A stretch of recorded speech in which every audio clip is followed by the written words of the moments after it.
மீசா டிவியின் தமிழ் பேசும் உறவுகளை அன்போடு வரவேற்றுக் கொள்கிறோம்.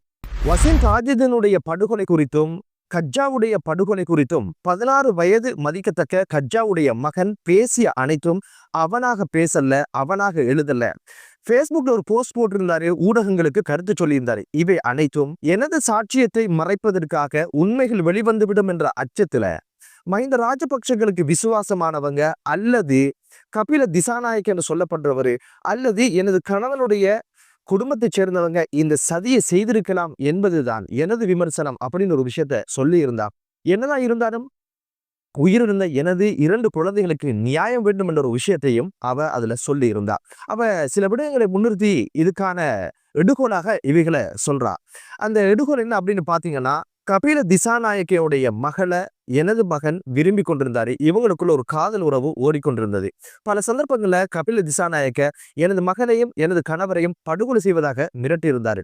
இந்த சந்தர்ப்பத்துல ஏதோ ஒரு வகையில இப்போது எனது மகனை இந்த ஒரு சிக்கலுக்குள்ள கொண்டு சேர்க்கிறதுக்கான ஒரு சதித்திட்டமாகத்தான் இருக்கணும், கபில இந்த ஒரு வேலையை செய்திருக்கணும் என்ற ஒரு விஷயத்தையும் சந்தேகமாக அவ முன் வச்சிருந்தா.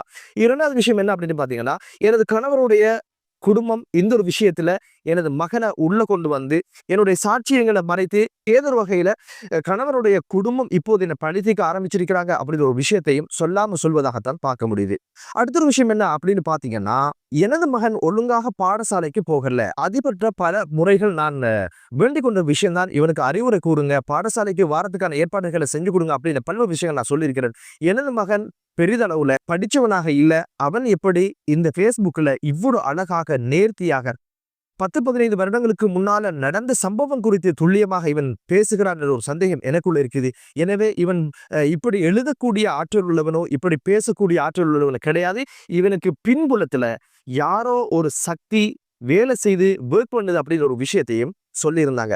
இந்த காரணங்கள் எல்லாம் வச்சு பார்க்கும் பொழுதோ தாய் இப்போது ஊடகங்கள் சொல்ற விஷயம் என்ன அப்படின்னு பாத்தீங்கன்னா, 16 வயதுடைய எனது குழந்தையை ஒரு அரசியல் தேவைக்காக இப்படி பயன்படுத்தியது என்பது சிறுவர் துஷ்பிரயோகத்தை சேரும். எனவே இது குறித்து அரசு விசாரணை நடத்தி இதுக்கு பின்புலமாக இருக்கின்றவர்கள் யார் என்ற ஒரு விஷயத்தை கண்டறியணும் என்ற கோரிக்கையையும் அவ வைத்திருந்ததை பார்க்க முடியுது. ஆளுக்கால் மாறி மாறி இப்படி பேசிக்கொள்வது சில உண்மைகள் வெளிவருவதற்கான காரணமாகவும் இருக்கலாம் என்பதுதான் இப்போது ஊகிக்கப்படுகின்ற விடயம். என்னதான் இருந்தாலும் இந்த பையனுடைய வாழ்க்கை வட்டத்தை பார்க்கின்ற பொழுதோ அவர் பேசிய விதத்தை பார்க்கின்ற பொழுதோ இவருக்கு பின்புலத்துல ஏதோ ஒரு சக்தி இருப்பதான விடயம் இப்போது ஊடகங்கள்ல கசிய ஆரம்பிச்சிருக்குது. மிக பெரும் பேசுபொருளாகவும் மாறி இருக்கு. வசீம் தாஜுதீனுடைய படுகொலைக்கு நீதி கிடைக்கணும். அதை தாண்டி இந்த 16 வயதுடைய மாணவனுடைய இந்த கஜ்ஜாவுடைய மகனுடைய மனநிலையையும் அரசு கருத்துல கொள்ளணும். காரணம் என்ன அப்படின்னு பாத்தீங்கன்னா, அன்பு காட்ட வேண்டிய தாய் ஒரு துருவத்திலும் ரோல் மாடலாக அவன் நினைச்சு வந்த தந்தை படுகொலை செய்யப்பட்டதும், கூடவே உடம்புறப்பு அப்படின்னு சொல்லி ரொம்ப நேசிச்ச தங்கையும் தம்பியும் படுகொலை செய்யப்பட்ட ஒரு சூழ்நிலை அவனுடைய மனநிலையில் எவ்வகையான மாற்றத்தை ஏற்படுத்தும் என்பதுதான் இங்கு சமூகமாக ஊர்ந்து கவனிக்கப்பட வேண்டிய ஒரு விடயம்.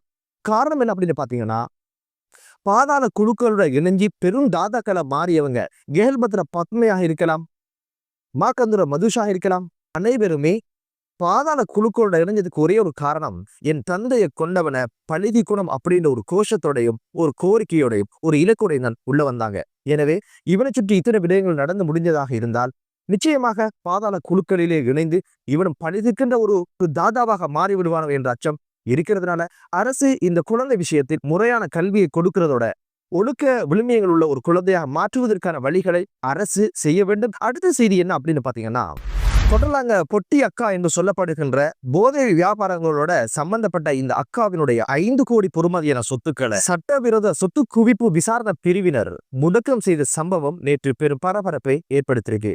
எப்படி வந்த என்ன ஏது அப்படின்னு விசாரணை செய்ததுதான் போதைப் பொருட்கள் வியாபாரம் செஞ்சுதான் இந்த சொத்துக்களை ஈட்டியதாக தெரிய வந்ததுனால இந்த முடக்கத்தை செஞ்சிருக்கிறாங்க. ஆரோக்கியமான விடயம். இந்த ஆண்டு தொடங்கியதிலிருந்து செப்டம்பர் மாதம் 15ஆம் திகதி வரைக்கும் கிட்டத்தட்ட முறைகேடாக சட்டவிரோதமாக சொத்து சேர்த்தவங்க சொல்லி பாதாள குழுக்களுடைய மற்றும் அரசியல்வாதிகளுடைய சொத்துக்கள் சொல்லி 500 கோடி பொறுமதியான சொத்துக்களை அரசு முடக்கம் செய்த ஒரு செய்தியை அமைச்சர் ஆனந்த விஜயபால் அவங்க கூறியிருந்தது வரவேற்கத்தக்க விடயமாக இப்போது பார்க்கப்படுது. கைது சொத்துக்களை மீட்டு எடுக்க மாட்டீங்களா அப்படின்ற பல்வேறு விஷயங்கள் இப்போது சமூக மட்டத்தில் பேசப்படுறதுக்கு இடையில 500 கோடி சொத்துக்கள் இப்போதைக்கு தற்காலிகமாக முடக்கம் செய்யப்பட்டிருக்குது என்ற செய்தி ஆரோக்கியமானது. அது நிரந்தர முடக்கமாக இருக்கட்டும் என்பதுதான் மக்களுடைய பிரார்த்தனை. பொறுத்திருந்து பார்க்கலாம்.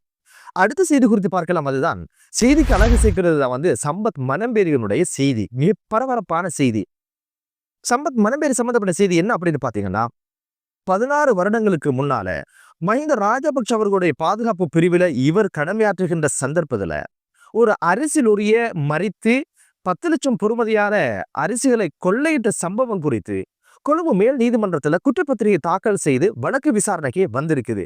வந்தபோது நீதிமன்றத்துடைய நீதிபதி என்ன சொன்னாங்க அப்படின்னு கேட்டீங்கன்னா, சம்பந்தப்பட்ட சந்தேக நபரை கைது செய்து மன்றுல முன்னிலைப்படுத்துங்க அப்படின்னு ஒரு ஓர்டரை போட்டோடனே தான் சம்பத் மனம்பேரியினுடைய சட்டத்தரணி சொல்லி இருக்கிறாரு, மன்னிக்கணும் நீதிபதி அவர்களே, இவரை வேறொரு குற்றத்துல இப்போது தடுப்பு காவல்ல வைத்து போலீசார் விசாரிக்கிறாங்க, அதனால வர முடியல அப்படின்னு சொன்ன உடனே உடனடியாக குற்றப்பத்திரிகை அவருக்கு ஒப்படைக்கும்படி பதிவாளருக்கு கட்டளையை போட்டாரு நீதிபதி. 4வது குற்றவாளி எங்க, 4வது சந்தேகம் எங்க அப்படின்னு கேட்ட நேரத்துக்கு அதுக்கு அவருடைய வக்கீல் என்ன சொன்னார் அப்படின்னு கேட்டீங்கன்னா, மன்னிக்கணும் நீதிபதி அவர்களே, அவரை போதைப் பொருள் வைத்திருந்த குற்றச்சாட்டுல இப்போது அவர் சிறையில இருக்கிறாரு அப்படின்னு சொன்ன உடனே அவருக்கான குற்றப்பத்திரிகையும் அவருக்கு ஒப்படைங்க அப்படின்னு சொல்லியிருந்தாரு. இந்த சம்பவம் எப்படி பதிவாகுது அப்படின்னு கேட்டீங்கன்னா, முன்னாள் ஜனாதிபதி மஹிந்த ராஜபக்ஷ அவர்களுடைய பாதுகாப்பு பிரிவில் ஒரு பிசியாக சம்பத் மனம்பேரி பணியாற்றுகின்ற காலம் அது. பிரதமருடைய பாதுகாப்பு பிரிவுல சேவையாற்ற மற்றொரு போலீஸ் அதிகாரி இணைந்த 4 போலீசார்கள் என்ன பண்ணிருக்காங்க அப்படின்னு கேட்டீங்கன்னா, 2008ஆம் ஆண்டு 9ஆம் மாதம் 12ஆம் திகதி நாராயண்பிட்டிய ஜங்ஷனுக்கு போயிட்டு என்ன பண்ணிருக்காங்க அப்படின்னு கேட்டீங்கன்னா, போக்குவரத்து போலீசார் போல நடித்து கிழக்கு மாகாணத்தில இருந்து ஒரு வர்த்தகர் அரிசியை கொழும்புக்கு கொண்டு வந்திருக்கிறாரு. செல்வத்துறை என்று சொல்லப்படுகின்ற ஒரு வர்த்தகருடைய லொரியை மறித்து போலீசார் போல நடித்து 10 லட்சம் பொறுமதியான அரிசியையும் அவருடன் இருந்த போனையும் இன்னும் பணங்களையும் கொள்ளையடித்த சம்பவம் குறித்த விசாரணையில தான் 7 குற்றச்சாட்டுகள் இப்போது குற்றப்பத்திரிகை தாக்கல் செய்யப்பட்டிருக்குது. எனவே இங்கு கவனிக்கப்பட வேண்டிய விஷயம் என்ன அப்படின்னு பாத்தீங்கன்னா, 16 வருடங்கள் தாண்டி ஏன் இந்த டிலே? காரணம் என்ன அப்படின்னு பாத்தீங்கன்னா, இவங்க இருந்தது எல்லாமே அரசியல்வாதிகளுக்கு பக்கத்துல. அரசியல்வாதிகள் அவங்களோட அள்ளக்கை நுள்ளக்கை எல்லாருக்குமான கடந்த காலத்துல இருந்த சட்டம் என்ன அப்படின்னு பாத்தீங்கன்னா, நீதித்துறைக்கு வெளியே, சட்டத்துறைக்கு வெளியே அப்படி இருந்ததுனால என்னவோ 16 வருடங்கள் சத்தம் இல்லாம இந்த ஒரு விஷயம் கிடப்புல கிடந்திருக்குது. இப்ப என்ன, மரத்தால விழுந்தவன மாடு குத்துற மாதிரி விழுவரைக்கும் பார்த்திருந்து இப்ப குத்த ஆரம்பிச்சிருக்காங்க. இப்ப யார்கிட்ட பித்து அழுவது? முன்னாள் ஜனாதிபதிட்ட பித்து அழுகிறதா, முன்னாள் பிரதமர்கிட்ட பித்து அழுகிறதா? எங்களை கொஞ்சம் காருங்களே, காப்பாத்துங்களே. அவங்க என்ன சொல்லுவாங்க அப்படின்னு கேட்டீங்கன்னா, தலைக்கு மேல வெள்ளம் போயாச்சு, சான் போனா என்ன, முளம் போனா என்ன, அண்ணன் மகனே இதுவரைக்கும் விளக்க முறையில இருக்கிறாரு, அவரை எட்டி பார்க்க கூட எங்களுக்கு நேரம் இல்ல, சசீந்திர ராஜபக்ஷ.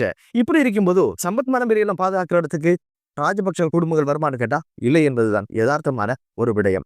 அந்த காலகட்டத்துல இந்த குற்றம் பற்றி அல்லது இந்த கொள்ளை பற்றி மஹிந்த ராஜபக்ஷ அவர்களுக்கோ அல்லது அங்கிருந்த பிரதமருக்கோ தெரியாமல் இருந்திருக்குமா அப்படின்னு கேட்டா நிச்சயமாக தெரிஞ்சிருக்கும்.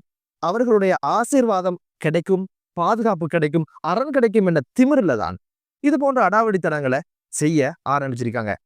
அந்த வர்த்தகர் கஷ்டப்பட்டு வியர்வை சிந்தி யுத்த காலம் எவ்வளவு சிரமத்துக்கு மத்தியில கொழும்புக்கு அரிசி கொண்டு வந்தா போலீசார் மாதிரி நடிச்சு சம்பத் மனம்பேரி கொள்ளையடிப்பாராம். சம்பத் மனம்பேரி கனவோட கண்டிருக்க மாட்டாரு. 16 வருஷத்துக்கு மேல சட்டம் நம்மீது பாயும் அப்படின்னு சொல்லி பொறுத்து பார்க்கலாம். இது சம்பந்தமான தீர்ப்புகள் என்ன ஆக போகுது, சம்பத் மனம்பேரி உள்ளிட்ட இந்த போலீசார் போன்ற நடித்தவர்களுக்கு என்ன தண்டனை கிடைக்க போகுது அப்படின்னு சொல்லி.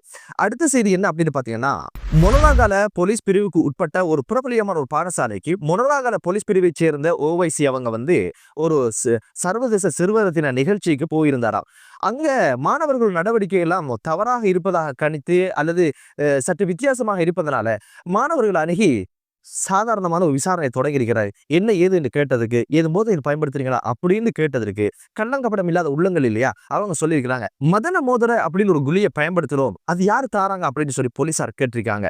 உடனடியாக 49 வயது மதிக்கத்தக்க ஒரு பெண்ணை காட்டிருக்காங்க. உடனடியாக அந்த பெண்மணியை கைது செய்து விசாரணை நடத்தியதுல அவர் கூட அன்றைய தினத்துல கிட்டத்தட்ட 176 மதன மோதிர குழிகள் இருந்ததாகவும் செய்திகள்ல பார்க்க கிடைச்சது. நிலைமையை பார்த்தீங்களா, மாணவர்களுடைய முறையை பார்த்தீங்களா? எனவே இது பற்றி நிச்சயமாக அரசு கவனம் செலுத்தணும் என்ற ஒரு வினயமான வேண்டுதலோட அதே நேரத்துல சர்வதேச தின கொண்டாட்டத்தின் போது முனராகல பிரபலியமான ஒரு பாடசாலையில 3 மாணவர்கள் மதுபானத்தை பாடசாலைக்கு கொண்டு சென்று பாடசாலையில் வைத்து குடித்த சந்தர்ப்பத்துல கைது செய்த சம்பவமும் பதிவானது மிகப்பெரிய ஒரு அவலமாக பார்க்கப்படுது. துக்ககரமான அதிர்ச்சிகரமான செய்தியாகவும் பார்க்கப்படுது. அந்த குழந்தைகளுடைய மனநிலை சந்தோஷமாக இருந்தா குடிக்கணும், கவலை வந்தா குடிக்கணும், மெச்சு வெண்டாலும் குடிக்கணும், மெச்சு தோத்தாலும் குடிக்கணும் அப்படின்னு ஒரு மனநிலை இருக்கிறதுனால இது குறித்து சமூக மட்டத்தில் இருக்கின்ற அனைவருடைய தார்மீக பொறுப்பு போதைக்கு எதிரான நடவடிக்கைகளை மேற்கொள்ளணும் அப்படின்ற ஒரு வினயமான ஒரு வேண்டுதலை முன்வச்சு மற்றொரு காணொலியில் உங்கள் அனைவரையும் சந்திக்கும் வரை விடைபெறுகிறேன். நன்றி.